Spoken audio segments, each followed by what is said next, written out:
மொழி எப்பவும் தொடர்புக்கான ஒன்று தான், இல்லைன்னு யாரும் மறுக்கவே முடியாது. உலகத்தில் இருக்க எல்லா மொழிக்கும் இது பொருந்தும், அதையும் யாரும் மறுக்க முடியாது. ஆனால் நம்ம தமிழ் வெறும் மொழி மட்டுமல்ல, பேசினா வர்ற ஓசை மட்டுமல்ல, திரும்பவும் சொல்கிறேன், தமிழ் ஒரு மொழி மட்டுமில்லை, அது நம்ம உயிர், அது நம்ம உணர்வு.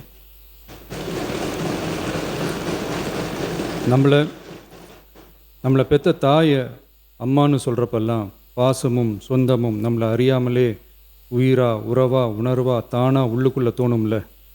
அதே மாதிரி ஏன் இன்னும் ஒரு படி மேலே போய் சொல்லலாம், தமிழ்னு சொன்னாலே எப்படி இருக்கும், என்ன ஆகும்னு சொல்லவா வேணும்.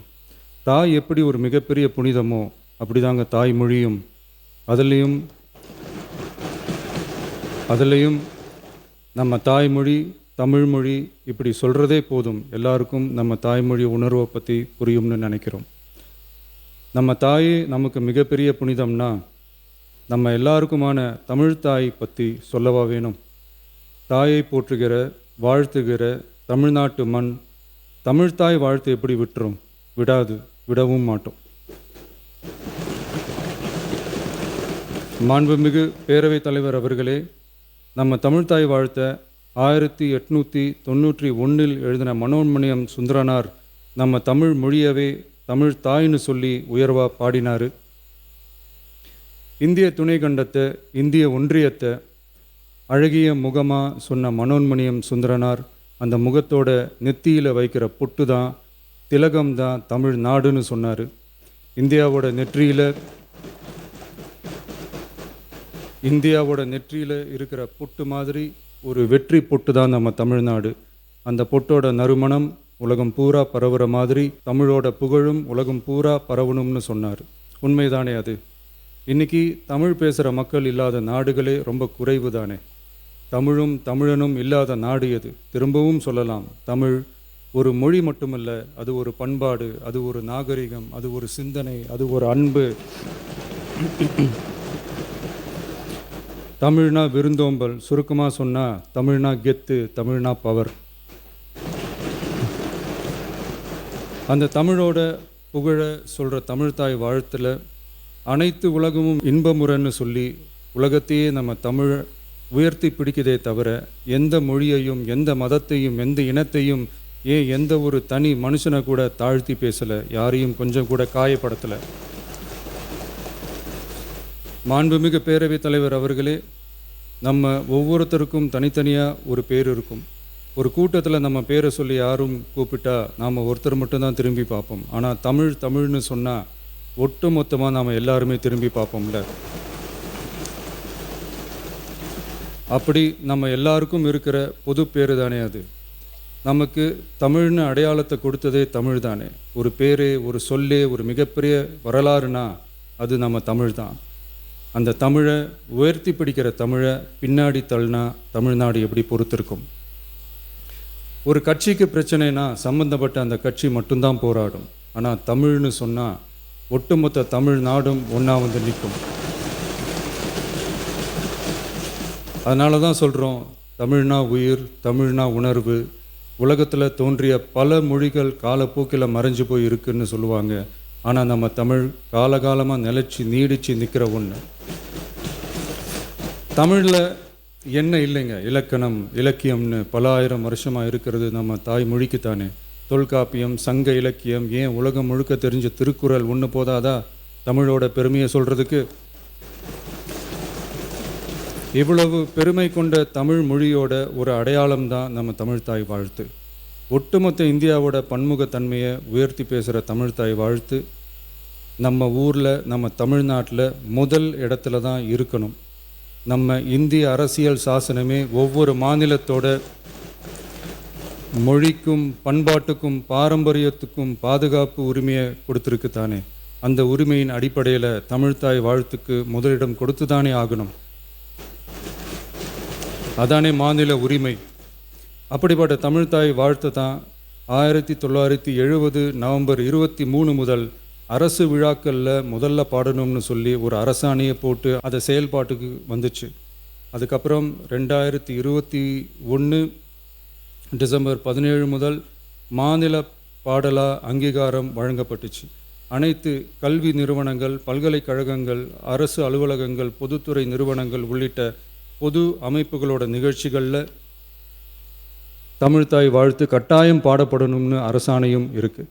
2026 ஜனவரி மாதம் 28 ஒன்றிய அரசோட கடிதத்தில் அரசு விழாக்களில் பின்பற்ற வேண்டிய சில நடைமுறைகள் வெளியிடப்பட்டது. அந்த ஆணையில் மாநில பாடல் பற்றி எந்த வழிமுறையும் இல்லாமல் இருந்துச்சு. நம்ம அரசு பொறுப்பேற்றதும் கடந்த மே மாதம் 27 மாண்புமிகு பிரதமர் அவர்களுக்கு மாநில பாடல்களுக்கு உரிய அங்கீகாரம் வேண்டும்னும், ஒன்றிய அரசு வெளியிட்ட ஆணைக்கு திருத்தம் வெளியிடணும்னும், மாநில விழாக்களில் தமிழ்த்தாய் வாழ்த்த முதல்ல பாடுறதுக்கான உரிய வழிமுறைகளை வகுக்க வேண்டும்னு சொல்லி கடிதம் எழுதியிருந்தோம். அதை தொடர்ந்து போன ஜூலை மாதம் 9 கடிதத்தில் மாநில பாடல் பாடப்படுவது பற்றி இருந்துச்சு. ஆனால் நம்ம தமிழ்நாட்டில் 1970களில் இருந்து தமிழ்த்தாய் வாழ்த்து எல்லா அரசு நிகழ்ச்சிகள்லையும் கல்வி நிறுவனங்கள்லையும் தமிழ்த்தாய் வாழ்த்து முதல்ல பாடுறது ஒரு மரபாகவே இருக்குது. அதுக்கான அரசாணையும் இருக்குது. மாண்புமிகு பேரவைத் தலைவர் அவர்களே, தமிழ் நமது உயிர் மூச்சு, தமிழ் மொழி நமது அடையாளம், தமிழ் பண்பாடு நமது பெருமை. அதனால் தமிழ்த்தாய் வாழ்த்தின் மரியாதையை பாதுகாப்பதில் தமிழக வெற்றிக் கழக அரசு ஒருபோதும் சமரசம் செய்யவே செய்யாது. தமிழ்த்தாய் வாழ்த்தை முதலில் பாடுவது அரசியல் அமைப்பிற்கும் இந்திய ஒற்றுமைக்கும் எதிரானதில்லை, மாறா வேற்றுமையில் ஒற்றுமைன்ற இந்தியாவோட உயர்ந்த கொள்கையை வெளிப்படுத்துறது. மேலும் தமிழ்த்தாய் வாழ்த்தை முதல்ல பாடணும்னு சொல்கிறது அரசியல் சம்பந்தமான விவாதமாக மாறணுங்கிற அவசியமே இல்லை. இது தமிழர்களின் பொது அடையாளம். நம்மை வேறுபடுத்துவது அல்ல, ஒன்றிணைப்பது. மாண்புமிகு பேரவைத் தலைவர் அவர்களே, தமிழ்த்தாய் வாழ்த்தின் கண்ணியத்தையும் தமிழின் தொன்மையையும் தமிழர் பண்பாட்டின் பெருமையையும் பாதுகாக்கும் இந்த உயரிய பணியில் இந்த சட்டமன்ற பேரவையில் உள்ள அனைத்து உறுப்பினர்களும் கட்சி வேறுபாடுகளை மறந்து ஒன்றிணைந்து அனைத்து கல்வி நிறுவனங்கள், பல்கலைக்கழகங்கள், அரசு அலுவலகங்கள், பொதுத்துறை நிறுவனங்கள் உள்ளிட்ட பொது அமைப்புகளின் நிகழ்ச்சிகளிலும் தமிழ்த்தாய் வாழ்த்து கட்டாயமாக முதலில் பாடப்பட வேண்டும் என்று கொண்டுவரப்படும் இந்த தீர்மானத்திற்கு அனைவரும் ஆதரவு வழங்க வேண்டும் என கேட்டுக்கொள்கிறேன். தமிழ்த்தாய் வாழ்த்து தொடர்பான அரசினர் தீர்மானம். தமிழ் உலகின் தொன்மை வாய்ந்த செம்மொழியாகவும் தமிழர் நாகரிகம் உலகின் மிக பழமையான பண்பாட்டு மரபுகளில் ஒன்றாகவும் திகழ்வதை இப்பேரவை பெருமையுடன் பதிவு செய்கிறது. மனோன்மணியம் சுந்தரனார் அவர்களால் 1891 எழுதப்பட்ட மனோன்மணியம் என்ற நாடக நூலின் பாயிரத்திலிருந்து எடுக்கப்பட்ட தமிழ்த்தாய் வாழ்த்து 1970 நவம்பர் 23 முதல் அரசு விழாக்களில் முதலில் பாடப்பட வேண்டும் என அரசாணை வெளியிடப்பட்டு செயல்பாட்டுக்கு வந்துள்ளது. 2021 டிசம்பர் 17 முதல் மாநில பாடலாக அதிகாரப்பூர்வ அங்கீகாரம் வழங்கப்பட்டு தமிழ்நாட்டில் அமைந்திருக்கும் அனைத்து கல்வி நிறுவனங்கள், பல்கலைக்கழகங்கள், அரசு அலுவலகங்கள், பொதுத்துறை நிறுவனங்கள் உள்ளிட்ட பொது அமைப்புகளின் நிகழ்ச்சிகளிலும் நிகழ்வு தொடங்குவதற்கு முன் தமிழ்த்தாய் வாழ்த்து கட்டாயம் பாடப்படும் என்று ஆணையிடப்பட்டுள்ளது. இந்நிலையில் ஒன்றிய அரசின் உள்துறை அமைச்சகத்தால் 2026 ஜூலை மாதம் 9 கடிதத்தில் மாநில பாடல் பாடப்படுவது குறித்து தெரிவிக்கப்பட்டுள்ளது. தமிழ்நாட்டில் 1970களில் இருந்து அனைத்து அரசு நிகழ்ச்சிகளிலும் கல்வி நிறுவனங்களிலும் தமிழ்த்தாய் வாழ்த்து பாடல் முதலில் பாடப்படுவது மரபுத்தன்மையாகவும் அரசாணைகளின் வாயிலாகவும் பின்பற்றப்பட்டு வருகிறது. ஆகவே தமிழ்த்தாய் வாழ்த்து தமிழ் மொழிக்கும் தமிழர் பண்பாட்டிற்கும் செலுத்தப்படும் மரியாதையின் வெளிப்பாடாகும் என்பதை இப்பேரவை வலியுறுத்துகிறது.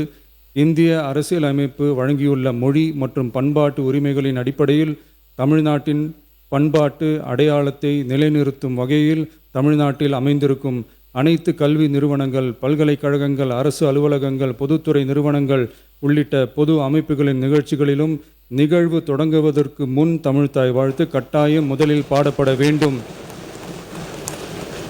என தமிழ்நாடு சட்டமன்ற பேரவை ஏகமனதாக தீர்மானிக்கிறது என்ற தீர்மானத்தை நான் முன்மொழிகிறேன். அனைத்து கட்சிகளை சார்ந்த உறுப்பினர்களும் இந்த தீர்மானத்தை ஒருமனதாக நிறைவேற்றி தர வேண்டுகிறேன். நன்றி, வணக்கம்.